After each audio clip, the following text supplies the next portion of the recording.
Hello बच्चों, आज एक नया टॉपिक हम लोग शुरू कर रहे हैं। लेक्चर नंबर 12 होगा।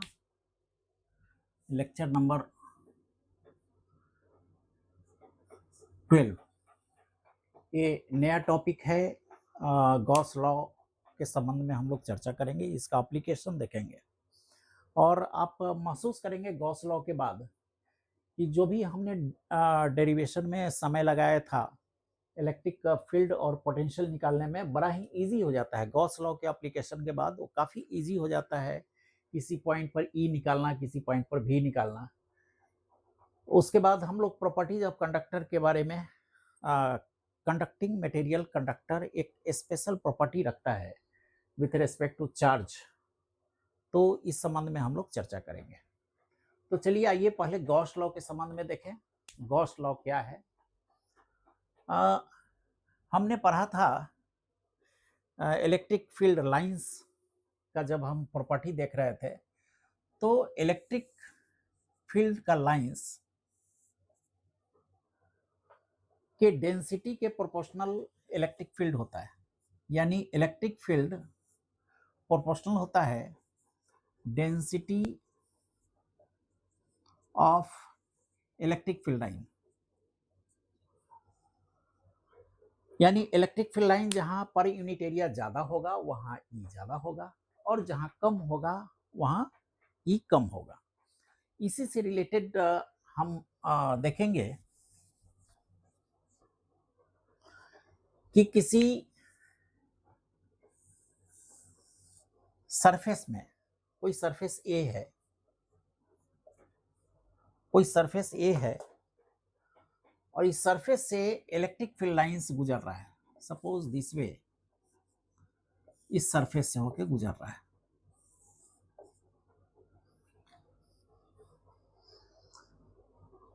तो इलेक्ट्रिक फील्ड का ये जो लाइन है, जब इस सरफेस से गुजरेगा तो इस सरफेस का भी एक डायरेक्शन जो सरफेस के परपेंडिकुलर होगा। सपोज ये एक डायरेक्शन दिस, तो E dot A, E dot A flux कहलाएगा जो इस एरिया से होके गुजर रहा है। तो फाई फ्लक्स कहलाएगा। Flux actually this is bunch of electric field lines. Electric field lines का बंच जो किसी एरिया से होके गुजरता है, किसी यूनिट एरिया से होके गुजरता है, वो फ्लक्स कहलाता है। तो किसी भी एरिया से, किसी भी सरफेस एरिया से स्पर्श करते हुए अंदर से होके गुजरता हुआ यदि कोई इलेक्ट्रिक मैग्नेटिक फील्ड है, इलेक्ट्रिक फील्ड है, और इस एरिया का परपेंडिकुलर जो एरिया के डायरेक्शन को दिखाता है। देखिए यहाँ पे दोनों ई और एरिया दोनों वेक्टर क्वांटिटी है। ई और ए दोनों वेक्टर क्वांटिटी है। एरिया का जो डायरेक्शन है एरिया के परपेंडिकुलर होता है। किसी एरिया का डायरेक्शन एरिया के परपेंडिकुलर होता है, और ई का डायरेक्शन जो इलेक्ट्रिक फील्ड लाइंस है, लाइंस का जो डायरेक्शन है वो ई का डायरेक्शन होता है। तो एक सरफेस के अंदर से गुजरता हुआ ई और उस सरफेस का ए, इसको यदि डॉट प्रोडक्ट कर दे, इसको यदि डॉट प्रोडक्ट कर दे तो यह कहलाता है कि इतना इलेक्ट्रिक फ्लक्स उस एरिया से होकर गुजर रहा है। That is called electric flux. तो इलेक्ट्रिक फ्लक्स को डेफिनेशन के रूप में हम इस तरह कह सकते हैं कि electric flux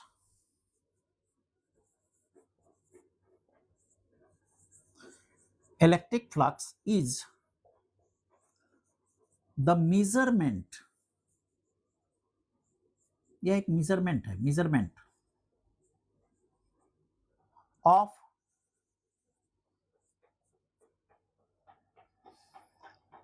electric field lines. तो इलेक्ट्रिक फील्ड लाइंस का एक मेजरमेंट है इलेक्ट्रिक फ्लक्स, यानी number of EFL electric field lines को ही हम फ्लक्स कहते हैं।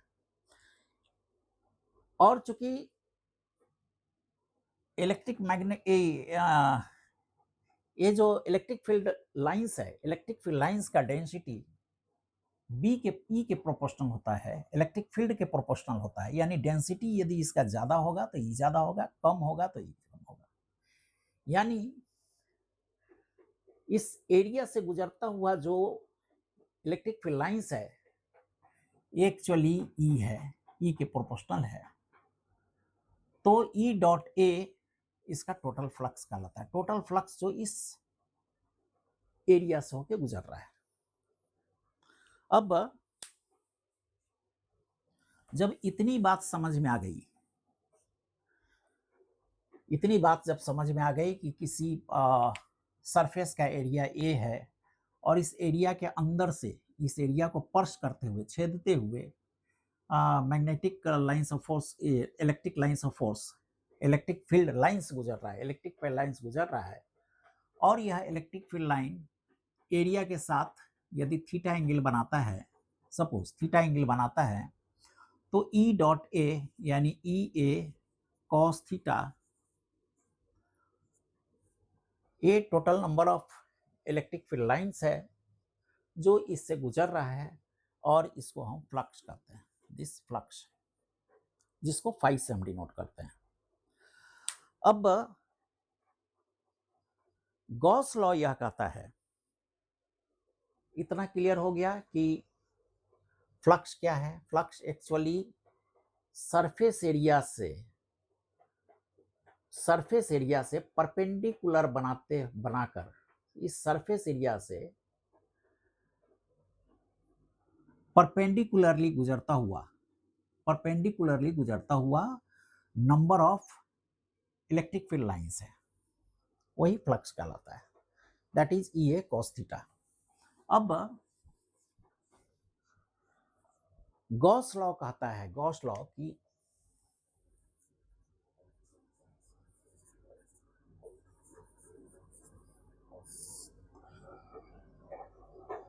टोटल फ्लक्स यानी इस एरिया से गुजरता हुआ total flux,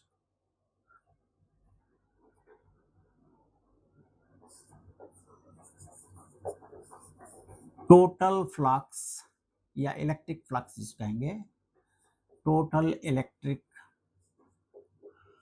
flux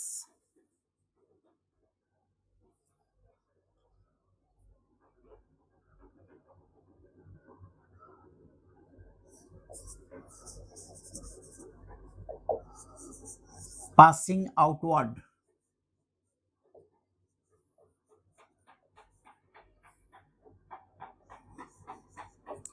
through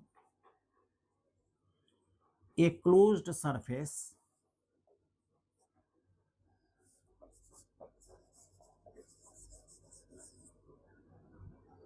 is equal to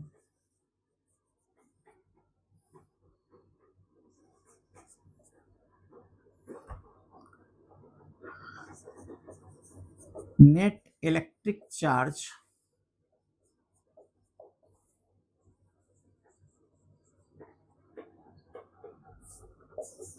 enclosed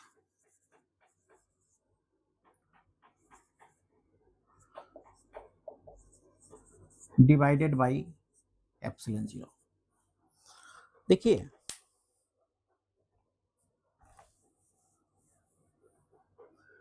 Gauss law हम क्लोज सरफेस के लिए लगाते हैं जनरली, तो इसमें कहना है, गॉस लॉ का कहना है कि एक क्लोज सरफेस में, कोई भी क्लोज सरफेस, मान लीजिए इस तरह का क्लोज सरफेस है, इस क्लोज सरफेस से आउटवर्ड यानी बाहर की ओर, अंदर की ओर नहीं, बाहर की ओर,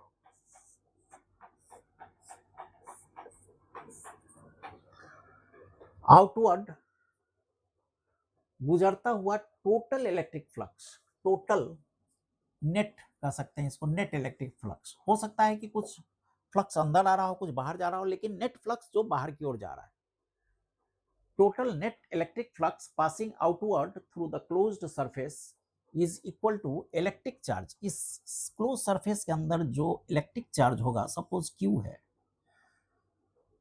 और इसका डाइलेक्ट्रिक कांस्टेंट एप्सिलॉन 0, तो दिस इज, चूंकि अभी हम देखें कि E डॉट ए मतलब इंटू कॉस थीटा, इसको हम लोग फ्लक्स कहते हैं, टोटल फ्लक्स।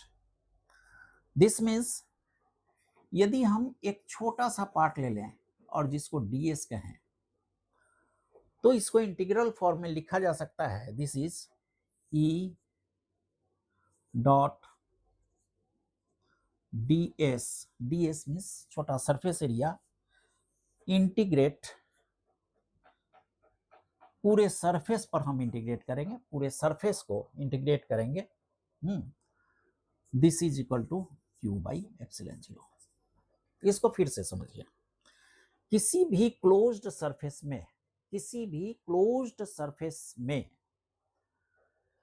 सरफेस के अंदर से बाहर की ओर जाता हुआ टोटल इलेक्ट्रिक फ्लक्स, सरफेस के अंदर से बाहर की ओर जाता हुआ टोटल इलेक्ट्रिक फ्लक्स बराबर होता है charge enclosed inside the close surface divided by epsilon 0 के। यानी इसको यदि छोटा सा एरिया हम ds कहें, और यहां पर मान लें कि इलेक्ट्रिक फील्ड E है, सरफेस एरिया पर इलेक्ट्रिक फील्ड E है, तो E ds का integration to whole close surface Q by epsilon 0। तो ये सिंपल सा एक डेफिनेशन हुआ गॉस लॉ का, लेकिन इसका एप्लीकेशन बहुत बड़ा और बहुत ही यूजफुल एप्लीकेशन है। गॉस लॉ के संबंध में एक चीज आप ध्यान रखिए कि यह हर जगह लागू नहीं है, ये केवल तभी लागू हो सकता है या तभी इसका फायदा आप उठा सकते हैं जब हम इंटीग्रेट को सरफेस एरिया पर, इलेक्ट्रिक फील्ड को सरफेस एरिया पर इंटीग्रेट कर सकें। कोई ऐसा सिमेट्रिकल बॉडी जिस पर इलेक्ट्रिक फील्ड को सरफेस एरिया पर इंटीग्रेट करके टोटल फ्लक्स गोइंग आउटवर्ड यदि निकाल सकते हैं हम, तो यह लॉ बहुत ही यूजफुल है। हालांकि ऐसा नहीं कि लागू नहीं है, ये किसी भी प्रकार के क्लोज सरफेस के लिए लागू है, किसी भी प्रकार के क्लोज सरफेस के लिए, परंतु जितना कैलकुलेशन एबिलिटी है हमें, जितना भी तरीका है, यदि हम इसके टोटल फ्लक्स को निकालने में यदि सक्षम है, तो यह लॉ बहुत ही यूजफुल है और इसके मदद से हम किसी पॉइंट पर इलेक्ट्रिक फील्ड और पोटेंशियल हम निकाल सकते हैं। अब हम देखें इसका यूज कहाँ कहाँ होता है, गॉस लॉ का यूज कहाँ कहाँ है।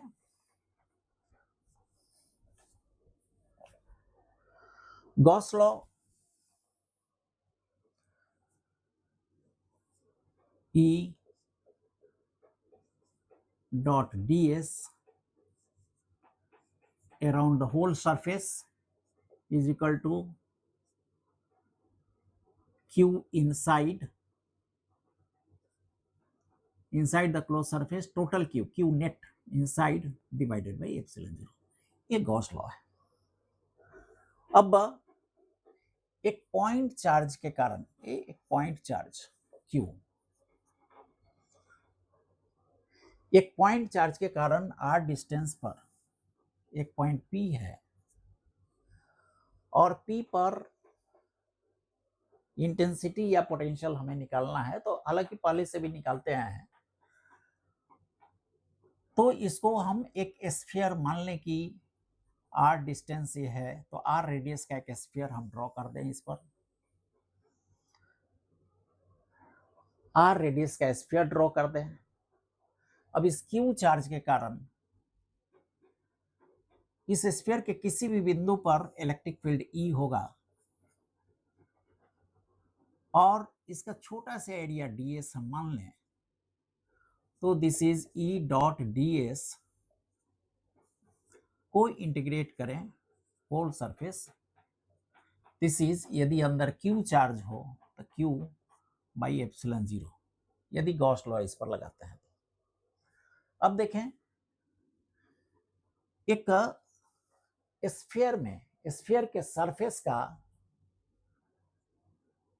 जो डायरेक्शन होगा, सरफेस एरिया का जो डायरेक्शन होगा वह रेडियल होगा, इसके सेंटर से आगे की ओर होगा, और यह रेडियल इस सरफेस पर परपेंडिकुलर होगा, यानी दिस 90 डिग्री, यानी ई डॉट डी एस, यानी डॉट डी एस यहाँ this angle will be 0 degree, इसलिए कि एरिया का डायरेक्शन ये है और इलेक्ट्रिक फील्ड का भी डायरेक्शन यही होगा। इलेक्ट्रिक फील्ड चूंकि टेंजेंट के जस्ट परपेंडिकुलर है, तो ई और ई, इलेक्ट्रिक फील्ड एंड एरिया, दोनों के बीच का एंगल 0 होगा। तो this is E D S cos 0 यानी 1 एस टू दिस, यानी इसको हम कह सकते हैं ई प्रत्येक बिंदु पर एक समान होगा, कांस्टेंट होगा, यानी ई को हम कॉमन लेंगे और डी एस टू सरफेस। अब डी एस को हम इंटीग्रेट करें तो इस स्फीयर का टोटल एरिया हो जाएगा, this is E into 4 pi R square, 4 pi R square total surface area, this is equal to Q by epsilon zero. अब देखें E is equal to Q by 4 pi epsilon zero R square. ये तो exact वही है जो हम लोग Coulomb's law से इंटेंसिटी निकालते थे किसी बिंदु पर, और स्फीयर के कारण, किसी स्फीयर के कारण उसके सरफेस पर इलेक्ट्रिक फील्ड, हम यह मान के चलते थे कि सारा चार्ज इसके सेंटर पर है और कूलम्ब्स लॉ लगा के यहाँ पर इंटेंसिटी निकालते थे, electric field Q is equal to 4 pi epsilon zero R square. तो इसको हम दूसरे तरीके से गॉस लॉ के एप्लीकेशन से भी हम निकाल सकते हैं, और गॉस लॉ के एप्लीकेशन से जब E निकाल लें तो V भी निकाला जा सकता है, E is equal to D V by D R, यानी D V is equal to E into D R, this is E यानी Q by 4 pi epsilon zero R square D R, this is Q by 4 pi epsilon zero और 1 by are square का, यानी minus R by 2 plus 1 यानी minus 1 by R, this is equal to कहाँ से कहाँ तक, this 0 to R, यानी 0 to R, this यानी sorry not a D V is equal to this, E R is equal to this. इसमें देखिए, इसमें फ्रॉम इन्फिनिटी चलेगा, फ्रॉम इन्फिनिटी टू आर, चूंकि पोटेंशियल हम बाहर से लाते हैं, from infinity to R, this is minus Q by 4 pi epsilon zero, this, ये भी इन्फिनिटी टू, तब भी हम लगा पाएंगे v is equal to from कहाँ से कहाँ तक, तो from infinity to R, infinity पर भी 0 होगा और r, यानी v is equal to this 1 by R, this is q by 4 pi epsilon zero R. तो इस तरह गॉस थ्योरम लगा के हम किसी पॉइंट P पर, जो सरफेस पर नहीं है बल्कि इससे r दूरी पर है, सरफेस हमने ड्रॉ किया है इस तरह का स्फीयर, हम इलेक्ट्रिक फील्ड और पोटेंशियल निकाल सकते हैं। इसी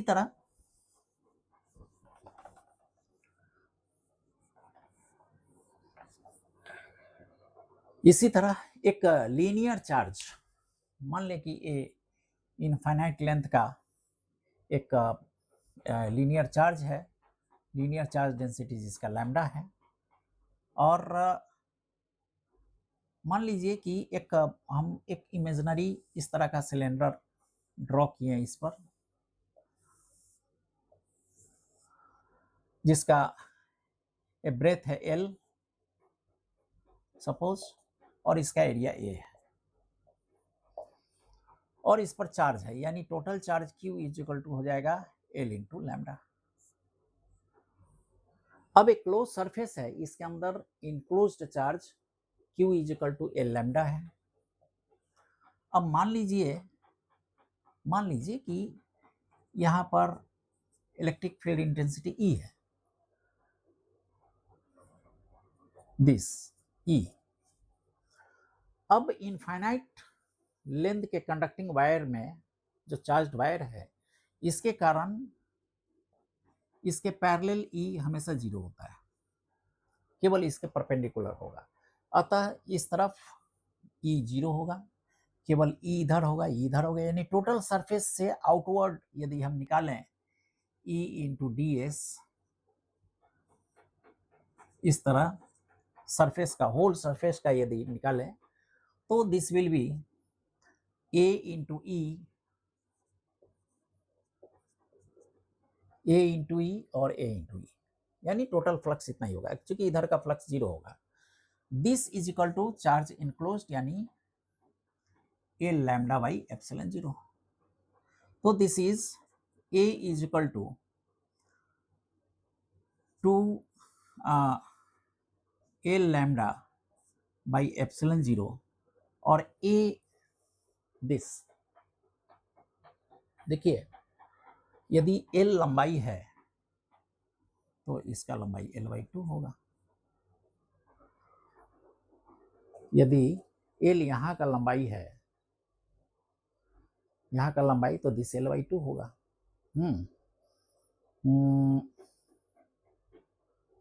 एक मिनट, गॉसियन सरफेस जो ले रहे हैं, गॉसियन सरफेस हम थोड़ा सा, इससे ज्यादा आसान होगा कि गॉसियन सरफेस को हम वर्टिकल ले लें, हम वर्टिकल गॉसियन सरफेस ले लें। मान लीजिए दिस, इस तरह का हम सरफेस ले लें, ऊपर में E0, नीचे E0। अब मान लीजिए A है, दूरी A है, और A लेंथ है, तो अंदर में enclose charge lambda L is equal to Q, अंदर में जो चार्ज इनक्लोज्ड है, और इसके कारण A पर, यानी 2 pi A into L, a total surface area होगा इसके चारों तरफ का सरफेस एरिया। और यदि सरफेस एरिया पर इलेक्ट्रिक फील्ड इंटेंसिटी E है, तो a total flux is equal to lambda L divided by epsilon 0, ये लिख सकते हैं। Total surface area, total 2 pi A into L, total surface area into electric field यदि E है तो दिस, यानी E is equal to LL, E is equal to lambda by 2 pi epsilon 0 A, 2 pi epsilon 0 A, यानी इसको हम लिखा करते थे K 2 लैम्डा बाई A। यही तो है जो हम लिखा करते थे इनफाइनाइट लेंथ के तार के कारण किसी पॉइंट P पर। तो इस तरह हम गॉस लॉ से भी निकाल सकते हैं। इसी तरह यदि कंडक्टिंग सरफेस के नजदीक हम E निकालना चाहें, या कंडक्टिंग प्लेन के निकट, ये दोनों ही बड़ा इंपॉर्टेंट है। मान लीजिए एक चार्ज ऑफ सीट है, seat of charge, seat of charge, और दूसरा है चार्ज कंडक्टिंग प्लेन। देखिए इसमें अक्सर लोग कंफ्यूज करते हैं। शीट ऑफ चार्ज में एक चार्ज है, शीट ऑफ चार्ज में एक चार्ज का शीट है जिसके दोनों तरफ इलेक्ट्रिक फील्ड बनता है। शीट ऑफ चार्ज में इसके दोनों तरफ इलेक्ट्रिक फील्ड बनेगा, यानी दोनों तरफ ही होगा, जबकि चार्ज ऑफ कंडक्टिंग प्लेन में एक तरफ कंडक्टिंग मटेरियल होता है और कंडक्टिंग मटेरियल में इलेक्ट्रिक फील्ड नहीं बनता है, तो केवल एक ही साइड में इलेक्ट्रिक फील्ड बनेगा। तो चार्ज कंडक्टिंग प्लेन में केवल एक साइड बनेगा। मान लीजिए कि एक पॉइंट P है यहाँ और इसमें दोनों साइड बनेगा। अब यहाँ पे एक गॉसियन सरफेस हम बना लेते हैं। दिस गॉसियन सरफेस, इसको मिला दें। यहां पर हम बनाएंगे गॉसियन सरफेस, लेकिन अंदर में E इज इक्वल टू 0 होगा, जबकि इसमें दोनों तरफ ही होगा। E इसमें केवल इस तरफ ही होगा। अब इसका यदि टोटल फ्लक्स हम निकालें तो मान लीजिए कि ए एरिया A है, यानी शीट के एरिया को काटेगा, तो A into E plus A into E, ये टोटल फ्लक्स हो जाएगा। Total area into E, total area into E, total flux. This is equal to A, यहां भी कटेगा, और यदि इसका charge density, area charge density sigma हो, तो sigma into A divided by epsilon 0। तो this is 2AE is equal to sigma A upon epsilon 0, यानी यहां लिख सकते हैं E is equal to sigma upon 2 epsilon 0। यानी यहाँ का इलेक्ट्रिक फील्ड इस चार्ज शीट से दूरी से स्वतंत्र होता है, इंडिपेंडेंट होता है, केवल इसका charge density divided by 2 epsilon होता है। जबकि चार्ज कंडक्टिंग प्लेन में लेते हैं तो E चूंकि एक ही तरफ होता है, इसलिए A into E is equal to A into sigma charge density, sigma divided by epsilon 0। देखिए AE total electric flux is equal to charge enclosed A sigma divided by epsilon 0। तो this is A is equal to sigma by epsilon 0। इस दोनों में कभी confuse नहीं होना है, दोनों अलग अलग। चलिए, तो ये हो गई गॉस लॉ के एप्लीकेशन से हमने सीखा कि पॉइंट चार्ज के कारण कैसे इलेक्ट्रिक फील्ड निकालते हैं। फिर हमने एक लीनियर चार्ज डिस्ट्रीब्यूशन, यानी एक इनफाइनाइट लेंथ के कंडक्टिंग वायर पर यदि चार्ज हो तो हम कैसे इलेक्ट्रिक फील्ड निकालते हैं। फिर हमने देखा कि एक कंडक्टिंग सरफेस चार्ज, जो चार्ज सरफेस है, कंडक्टिंग सरफेस, उसके कारण कैसे निकालेंगे E, और फिर हमने देखा due to sheet of charge कैसे निकालेंगे। अब E जब निकल गया, तो हम जानते हैं E is equal to minus dV by dr, तो उसके मदद से E डॉट dr को इंटीग्रेट करके हम इसका पोटेंशियल निकाल सकते हैं, पोटेंशियल यानी V निकाल सकते हैं। चलिए आगे देखते हैं प्रॉपर्टीज ऑफ कंडक्टर में। प्रॉपर्टीज ऑफ कंडक्टर में बहुत ही महत्वपूर्ण है और इस पर ऑब्जेक्टिव क्वेश्चन बहुत सारे आते हैं। इसके कॉन्सेप्ट को बहुत अच्छी तरह समझना है। कोई भी एक कंडक्टर, मान लीजिए कोई कंडक्टिंग बॉडी है, और इस पर यदि हम कोई चार्ज दें, कोई चार्ज प्लस माइनस जो भी चार्ज देना हो दें, तो ये चार्ज यदि इलेक्ट्रोस्टैटिक कंडीशन में, इलेक्ट्रोस्टैटिक कंडीशन का मतलब ये हुआ कि ये चार्ज फ्लो नहीं कर रहा है, नॉट फ्लोइंग, मतलब यदि करंट फ्लो करे किसी कंडक्टिंग वायर से, किसी कंडक्टिंग मटेरियल से, तो उस समय बात अलग होती है। क्योंकि हम जानते हैं कि किसी कंडक्टिंग बॉडी में वह कंडक्टर केवल तब होता है जब उसमें फ्री इलेक्ट्रॉन्स होता है, यानी एटम इलेक्ट्रॉन को फ्री करता है। फ्री इलेक्ट्रॉन्स होते हैं जो चार्ज कैरियर का काम करता है, और फ्री इलेक्ट्रॉन्स के कारण ही करंट कंडक्टिंग बॉडी के एक सिरे से दूसरे सिरे तक जाता है। अब इसमें फ्री इलेक्ट्रॉन्स है लेकिन चार्ज फ्लो नहीं हो रहा, स्टैटिक स्थिति में, इलेक्ट्रोस्टैटिक कंडीशन में। उस स्थिति में जो भी इस पर चार्ज होगा, जो भी excess charge, Q charge suppose excess है, जो भी चार्ज होगा सभी सरफेस पर होगा, अंदर में कोई चार्ज नहीं होगा। इस बॉडी के अंदर में कोई चार्ज नहीं होगा।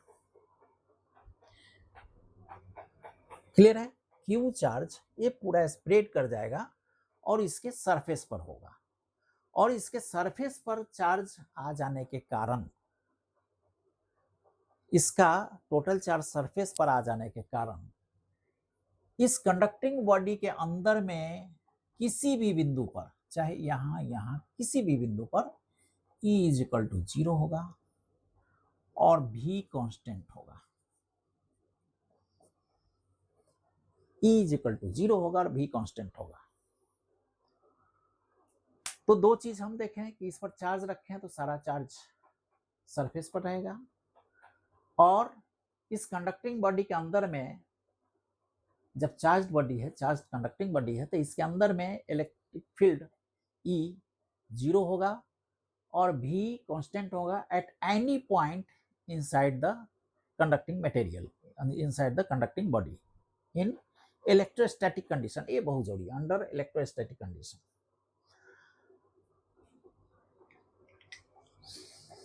अब तीसरा ये है कि इस बॉडी का हम देख रहे हैं कि यदि इस पॉइंट का हम देखें तो इसका रेडियस ऑफ कर्वेचर और इसका रेडियस ऑफ कर्वेचर में अंतर है। इसका रेडियस ऑफ कर्वेचर ज्यादा है, इसका रेडियस ऑफ कर्वेचर कम है। तो जो चार्ज बाहर में आएगा, जो भी चार्ज बाहर में आ जाएगा, चूंकि कोई चार्ज अंदर नहीं रहेगा, सभी सरफेस पर आ जाएगा, तो इस चार्ज का डेंसिटी, चार्ज का जो सरफेस चार्ज डेंसिटी होगा वो रेडियस ऑफ कर्वेचर के इनवर्सली प्रोपोर्शनल होगा। यानी this charge density radius of curvature के इनवर्सली प्रोपोर्शनल होगा। यानी रेडियस ऑफ कर्वेचर जहां कम होगा वहां पर डेंसिटी ज्यादा होगा, जहां ज्यादा होगा रेडियस ऑफ कर्वेचर वहां डेंसिटी कम होगा। यानी यदि सरफेस में कहीं नुकीला जगह आ जाए, मान लीजिए ए चल के ऐसे आ गया, तो यहाँ पर चार्ज डेंसिटी मैक्सिमम होगा, मैक्सिमम चार्ज डेंसिटी। और जहां पर स्लोप एरिया है, जहां पर रेडियस कर्वेचर बहुत बड़ा है, वहां पर चार्ज डेंसिटी बहुत ही कम होगा। इस चार्ज बॉडी के कारण, इस चार्ज बॉडी के कारण इलेक्ट्रिक फील्ड लाइंस बनेगा। यह इलेक्ट्रिक फील्ड लाइंस, जो इलेक्ट्रिक फील्ड लाइंस बनेगा, यह इलेक्ट्रिक फील्ड लाइन इस सरफेस एरिया के नॉर्मल होगा। किसी भी कंडक्टिंग बॉडी में, किसी भी कंडक्टिंग बॉडी में सरफेस के किसी भी बिंदु पर यदि इलेक्ट्रिक फील्ड हम निकालें या इलेक्ट्रिक लाइंस ऑफ फोर्स निकालें तो वह सरफेस एरिया के परपेंडिकुलर होगा।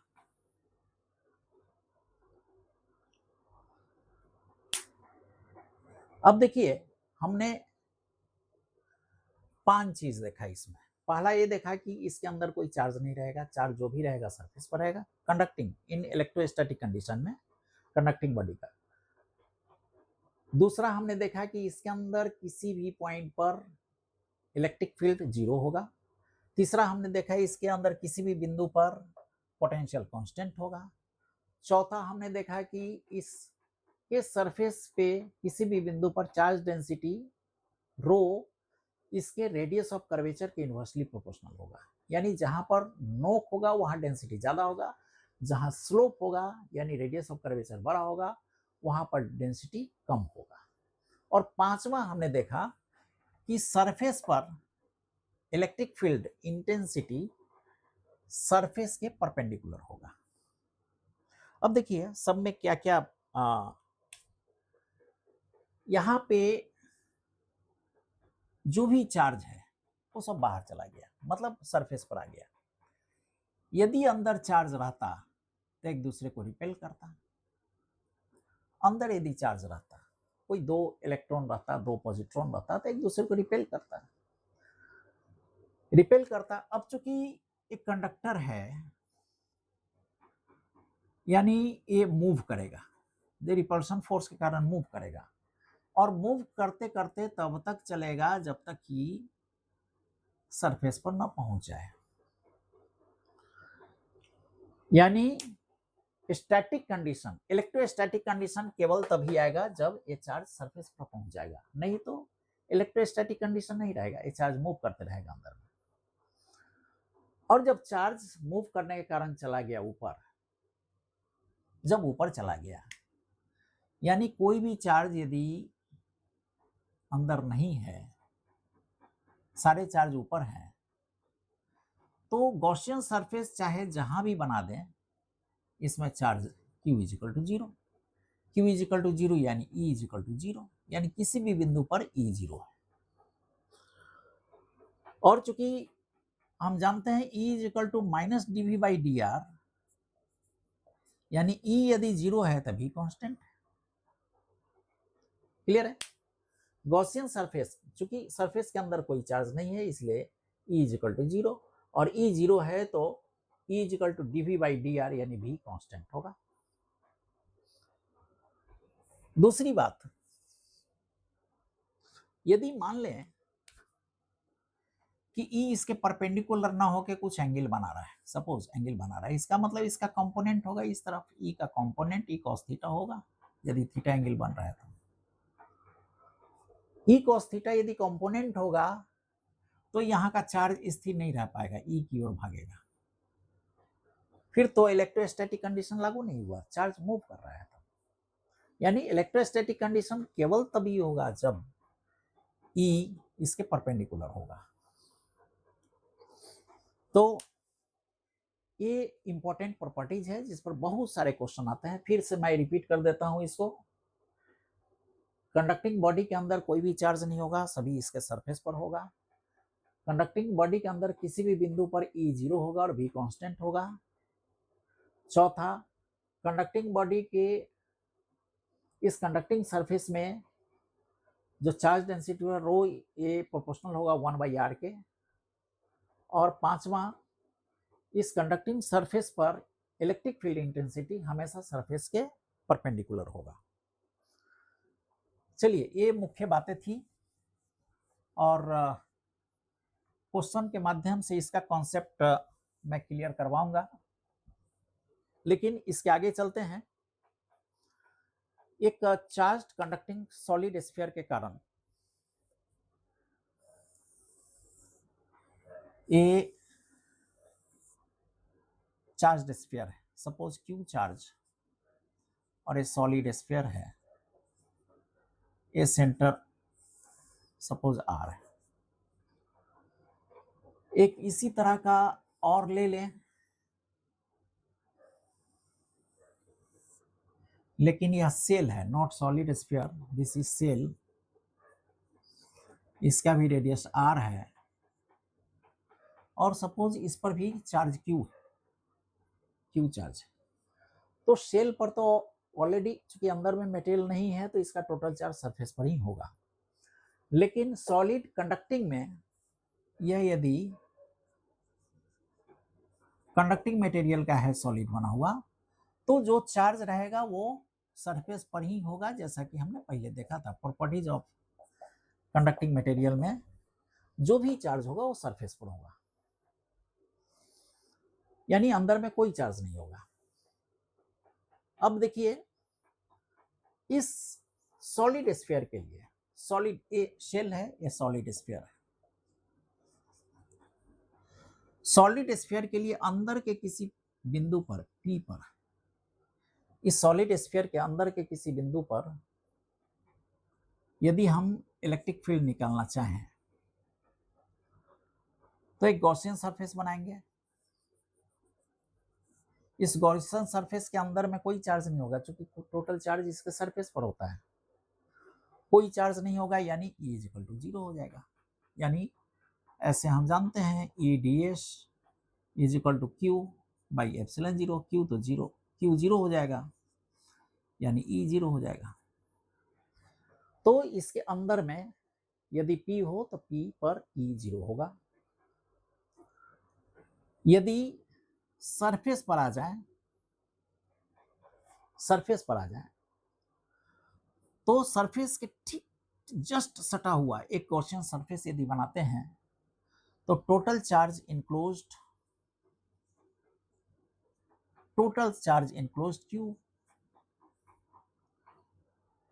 बाई एप्सिलॉन 0, यानी this E into 4 pi R square, 4 pi R square इसका सरफेस हो गया।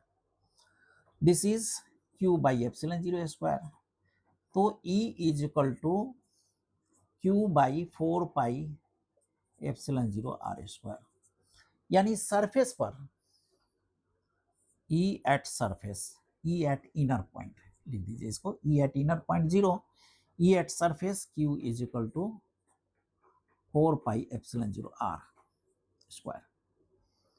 और यदि P पॉइंट बाहर में हो, बाहर में सरफेस एरिया के बाहर हो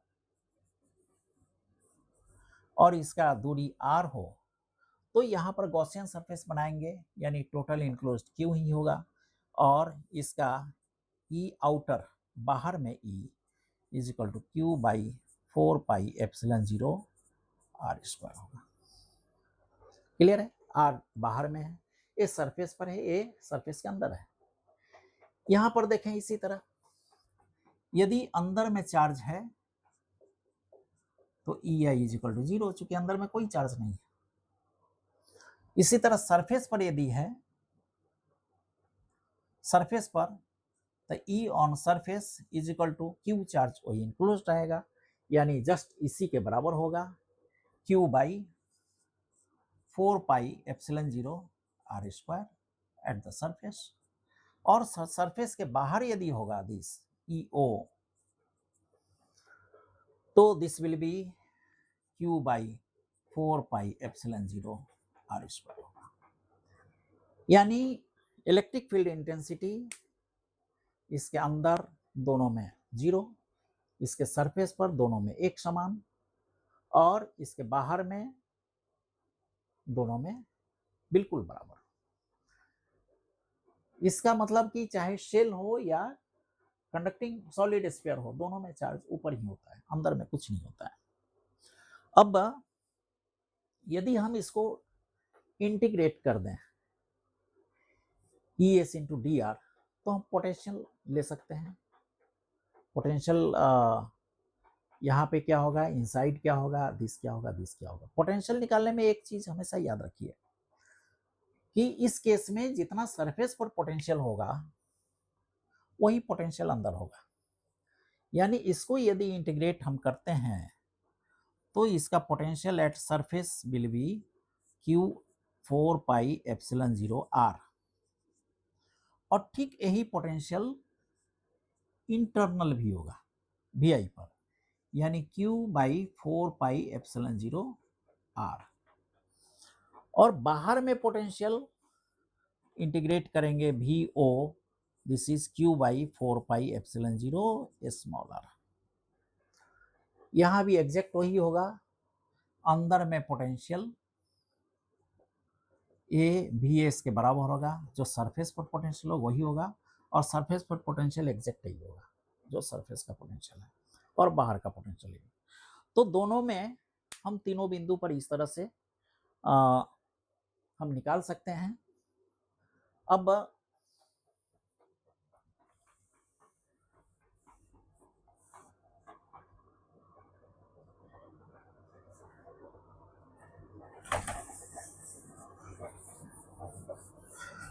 चूंकि दोनों में बिल्कुल सेम पैटर्न का है, अब थोड़ा ग्राफ पर देखें।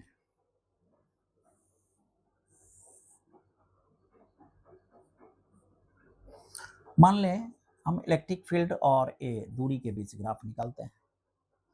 इलेक्ट्रिक फील्ड दूरी क्या, तो इलेक्ट्रिक फील्ड इनसाइड EI 0 है, यानी यहाँ भी 0 होगा। यहाँ से कब तक 0 होगा? जब तक कि स्मॉल r के बराबर ना हो जाए, यानी दिस यदि r के बराबर है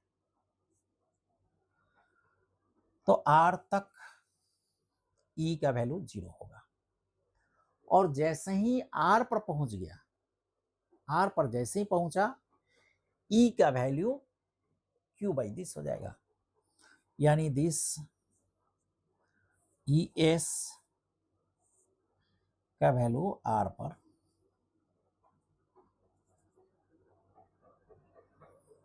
ES के बराबर होगा, ES।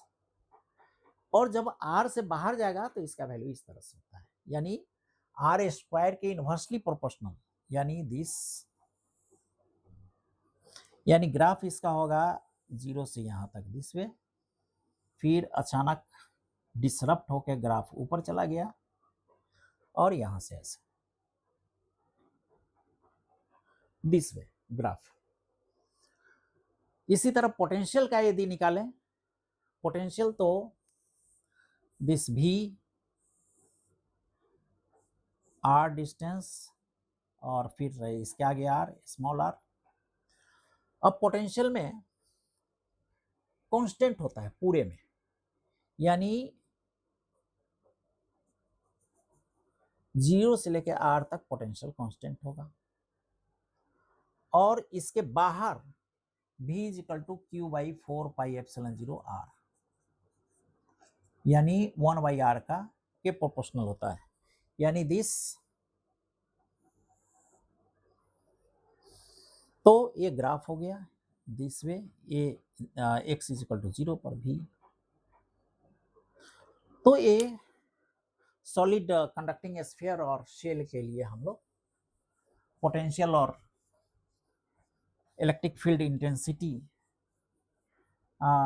किस बिंदु पर कैसे निकाला जाएगा और इसका ग्राफ क्या होगा, इसके बारे में हमने अध्ययन किया।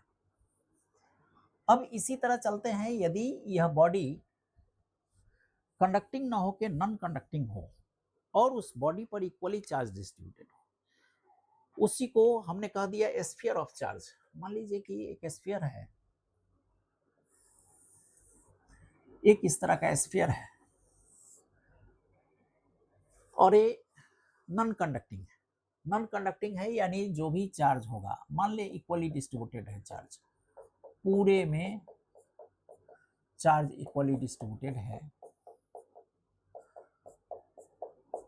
तो इस स्थिति में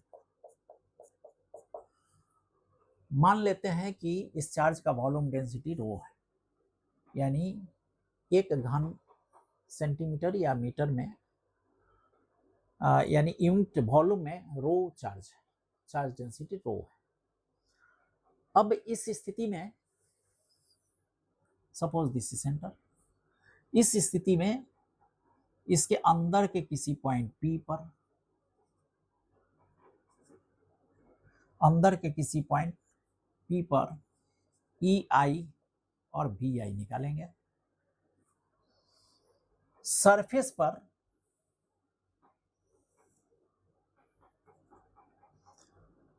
ES और VS निकालेंगे और सरफेस के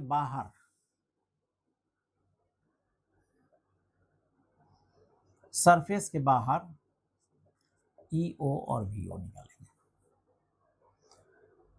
अंदर सरफेस पर हम निकालना सीखेंगे। पहले हम अंदर का हम निकालें, क्योंकि बाहर का और सरफेस का एग्जैक्ट बराबर होगा उसके, जो क्योंकि जब सरफेस का निकालेंगे तो गॉसियन सरफेस बनाएंगे। गॉसियन सरफेस यानी टोटल चार्ज Q अंदर इनक्लोज्ड होगा, अर्थात जो ES यानी सरफेस पर ES Q/4πε0 r² ही होगा, यदि इसका रेडियस कैपिटल R हो, r² ही होगा। और VS Q/4πε0 r होगा। यही चीज यदि आउटर में हम जाएं और सपोज कि इसका डिस्टेंस स्मॉल r हो तो दिस स्मॉल r, और यहाँ पर स्मॉल आर, यानी केवल अंदर वाले को निकालने में थोड़ा सा कॉन्सेप्ट है, कॉन्सेप्ट का हम लोग इस्तेमाल करते हैं। देखिए इस पी पॉइंट पर इलेक्ट्रिक फील्ड इंटेंसिटी निकालने के लिए हम इस स्मॉल आर का एक इमेजिनरी स्फीयर ड्रॉ करते हैं। एक स्फीयर हम ड्रॉ कर दिए। अब ये चार्ज दो पार्ट में बट गया। एक पार्ट स्मॉल आर स्फीयर के अंदर चला गया और एक पार्ट यहां से यहां तक जो स्फीयर का बाहर वाले स्फीयर का पार्ट है ये चार्ज। अब पी पॉइंट पर दोनों चार्ज के कारण पोटेंशियल होगा, दोनों चार्ज के कारण पोटेंशियल होगा, परंतु इलेक्ट्रिक फील्ड केवल अंदर वाले चार्ज के कारण होगा।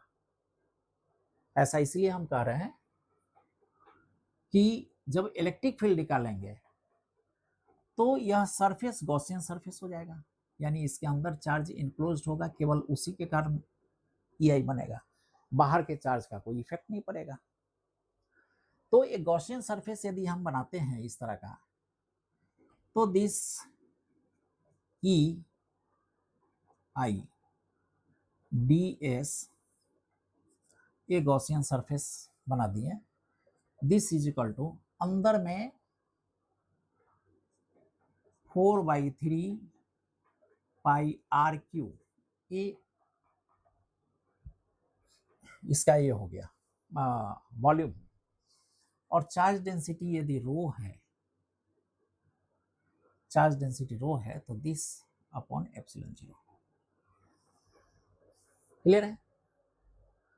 अब देखिए टोटल चार्ज यदि Q है, इस पर टोटल चार्ज यदि Q है तो 4/3 pi R Q divided by 4/3 pi R capital R Q, यानी 4 3 कैंसिल हो गया, यानी Q dash is equal to R Q by capital R Q Q. यह जो Q होगा Q डैश, ये इस पर चार्ज होगा। दिस मीन्स यह जो चार्ज है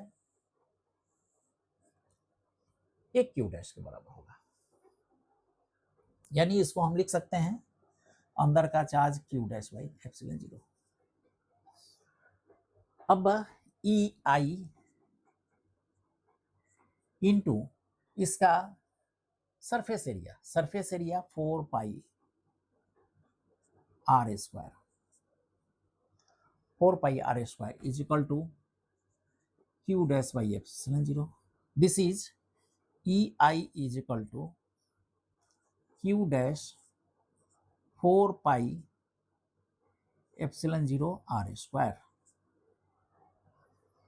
4 पाई एप्सिलॉन 0 आर स्क्वायर, यानी दिस इज, अब Q dash is equal to R Q this into this, यानी इसको लिख सकते हैं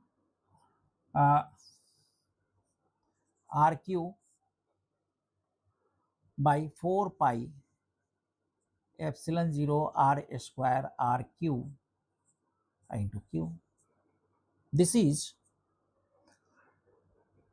Q by 4 pi epsilon 0 R Q और इंटू आर, यानी इसके अंदर का इलेक्ट्रिक फील्ड, इसके अंदर का इलेक्ट्रिक फील्ड सेंटर से दूरी स्मॉल आर के प्रोपोर्शनल होता है, यानी स्मॉल आर बढ़ते जाएगा, E बढ़ते जाएगा।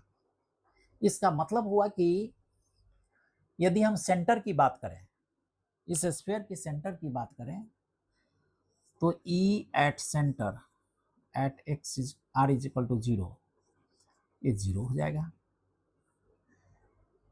यदि E at r is equal to r, तो this is proportional to r, यानी इतना होगा।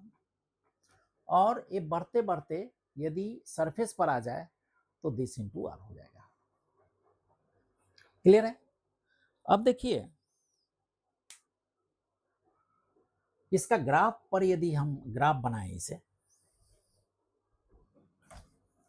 इसका ग्राफ यदि बनाते हैं तो ई आर तक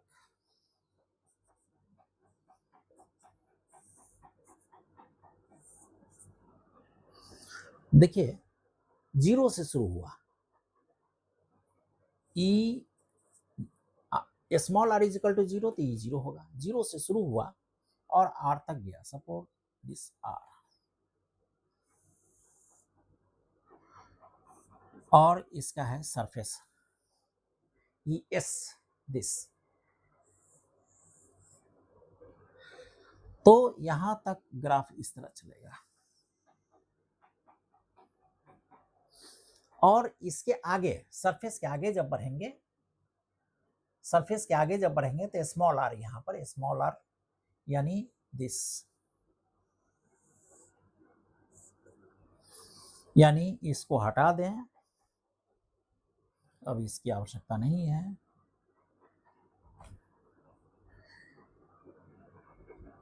ये ग्राफ इसका इलेक्ट्रिक फील्ड इंटेंसिटी का ग्राफ बनेगा। अब इसे पोटेंशियल हम निकालते हैं,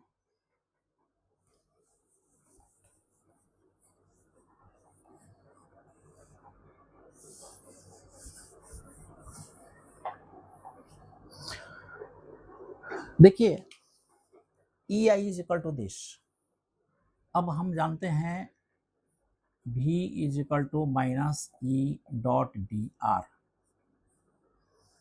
यानी इस dv को यदि इंटीग्रेट करें और इस v को यहां पर v लेना है, इस v को from r to small r, r to small r, और इसी तरह r को sorry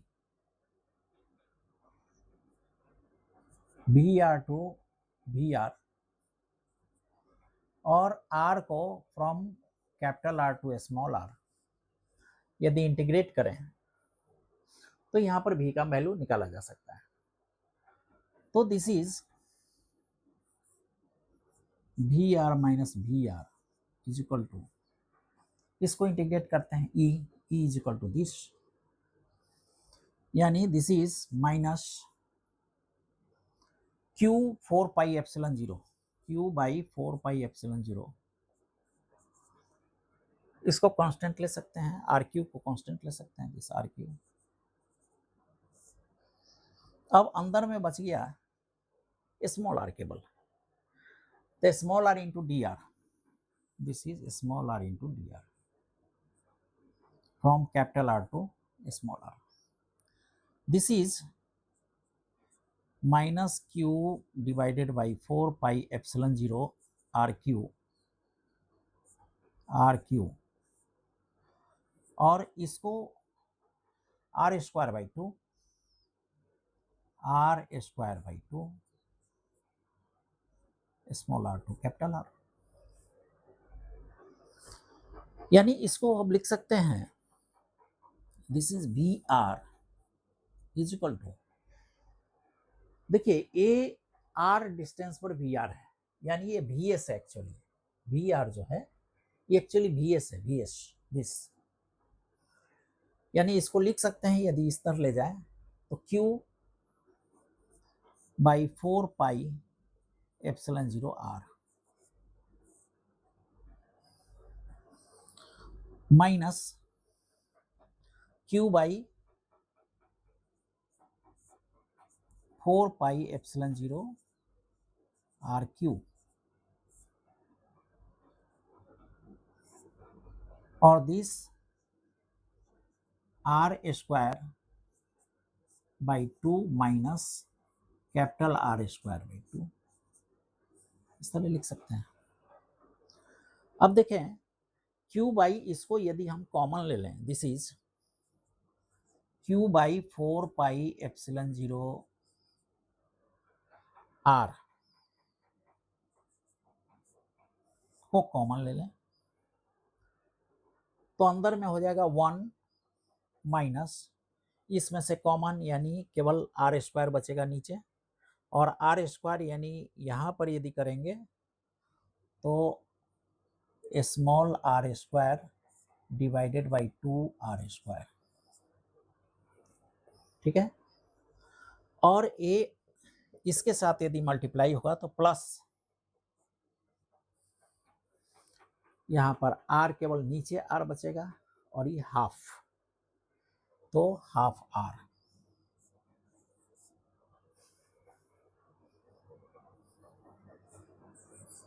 half into r।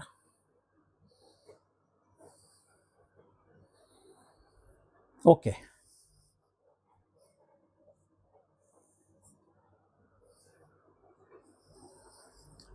Are Q no no no no no, ये आर तो हो गया, केवल आर स्क्वायर होगा ना, आर स्क्वायर यानी ये आर नहीं होगा, सॉरी। अब this is equal to 1 plus half यानी 3/2, तो q by 4 pi epsilon 0 r, this 3/2 minus half r square by capital R square. This is potential at internal potential, अंदर का पोटेंशियल होगा। अब देखिए, केवल इलेक्ट्रिक फील्ड ही नहीं, केवल इलेक्ट्रिक फील्ड ही नहीं बल्कि पोटेंशियल भी इसके स्मॉल आर पर डिपेंड करता है। लेकिन यहां देखें, स्मॉल आर ये जैसे जैसे बड़ा होगा इसका वैल्यू कमेगा, क्योंकि माइनस में है। जैसे जैसे स्मॉल आर बड़ा होगा इसका वैल्यू कमेगा, यानी वी कमेगा। तो जस्ट उल्टा इफेक्ट इसका आ रहा है। एक minute, minus minus V R minus this minus plus this minus, इसका रिजल्टेंट वैल्यू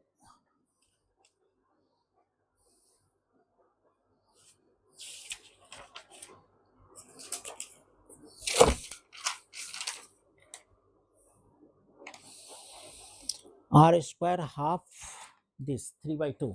ओके, तो यह हुआ internal V I, a internal E I. अब यहीं पर आज का लेक्चर समाप्त होता है। इसके बाद लेक्चर नंबर 13 में हम लोग कैपेसिटर की चर्चा करेंगे। चलिए पढ़ते रहिए। Okay, have a good day, thank you.